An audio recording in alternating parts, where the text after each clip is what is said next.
All right, this video right here is going to be really quick to go over our first day paperwork, and that is something I know all of us parents really look forward to doing on that first day. Like for our kids to get home, we get like ask them how the day's going, how the day went, and how they enjoyed their first day. They meeting any new friends, and how are their teachers. And we ask all those questions. The next thing we know, we get to sit down and fill out what feels like hours of paperwork, but try to minimize that as much as we can, so we don't really have a lot of paperwork. But there is some paperwork that you will need to fill out and bring back to have your child bring back to school for us. So just real quick to go over, we got an electronic access form. This is for ninth grade students and new students.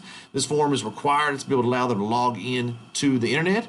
You also have a publication consent forms for ninth grade students and any new students, and that just allows us, if there's an opportunity for us to take a picture and publish that on social media or anything like that of great things that they've done.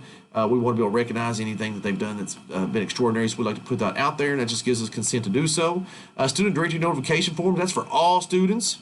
The Kentucky Migrant Ed Program forms, that again for all students, regardless if you're new or ninth grade, it's for all students.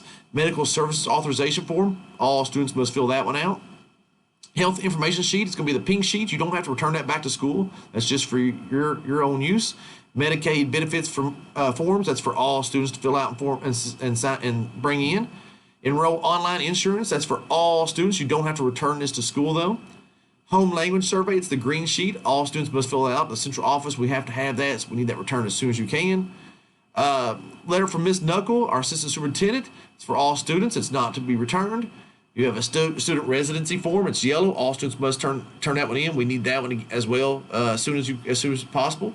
And then the household income form, and that needs to be returned as soon as possible as well. So that goes over that first day paperwork. Just get that stuff turned in to us as soon as you can. We do appreciate it. Thank you.